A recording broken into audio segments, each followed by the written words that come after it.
Hi అండి, అందరికీ నమస్తే. నేను మీ హరిత Mohan. Welcome back to RJ tasty treats.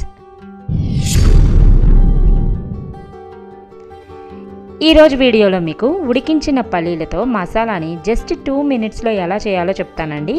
ఈ పల్లీ మసాలా ఎక్కువగా మనం బీచెస్ దగ్గర, మరీ ముఖ్యంగా ట్రైన్స్లో అమ్ముతుంటారు. చాలామంది నాలానే టెంప్ట్ అయ్యి ట్రైన్లో కానీ బీచెస్ దగ్గర కానీ తినే ఉంటారు కదా. కానీ అంతకంటే బెస్ట్గా హెల్దీగా ఈ పల్లీ మసాలాని ఇంట్లో చేసుకున్నారంటే ఇక బయట ఎక్కడ మీరు తినే ధైర్యం కూడా చేయరు. ఉడికించిన పల్లీలు కదా, వీటిలో ఐరన్ ఎక్కువగా ఉంటుంది. కాబట్టి హెల్దీగా టేస్టీగా తినాలంటే మీరు కూడా ఇక్కడ నేను చూపించినట్లు ట్రై చేసేయండి.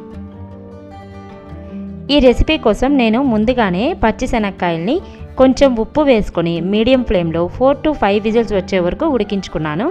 అందుకే ఇలా పర్ఫెక్ట్గా ఉడికాయి.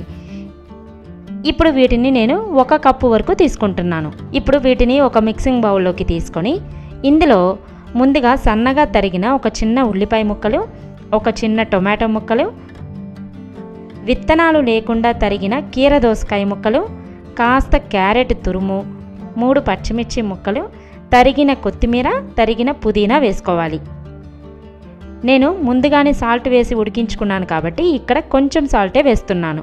అలానే 1/2 స్పూన్ కారం, 1/2 స్పూన్ గరం మసాలా, 1/2 స్పూన్ ధనియాల పొడి, 1/2 స్పూన్ చాట్ మసాలా వేసుకొని 4 లేదా 5 చుక్కలు నెయ్యి, లైట్గా నిమ్మరసం వేసుకోవాలి. మనం వేసిన ఈ కాస్త నెయ్యి వల్ల ఈ మసాలా టేస్ట్ చాలా బాగుంటుంది. ఒకవేళ నెయ్యి నచ్చకపోతే స్కిప్ చేసినా పర్లేదు. నిమ్మరసం వేసిన తర్వాత ఇవన్నీ కలిసేలా బాగా కలపాలి. ఒకవేళ మీరు చేత్తో కలిపారంటే ఈ టొమాటో, కీర, ఆనియన్స్లో నుండి వాటర్ ఎక్కువగా వచ్చేస్తుంది. కాబట్టి ఇలా స్పూన్తో కానీ గరిటెతో కానీ కలుపుకోండి. ఇక్కడ మనం వేసిన మసాలాలు, ఇంగ్రీడియంట్స్ పల్లీలతో బాగా కలిసాయి. చూడండి పల్లీ మసాలా ఎంత బాగా రెడీ అయిందో.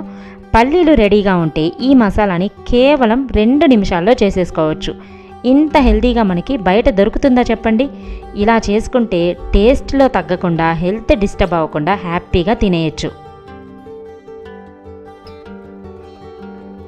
ఈ మసాలాలో మనం వేసిన క్యారెట్, కీర, టొమాటో, పుదీనా ఇలా ఒక్కొక్క దాని ఫ్లేవర్తో ఈ పల్లీ మసాలా సూపర్ టేస్టీగా ఉందండి.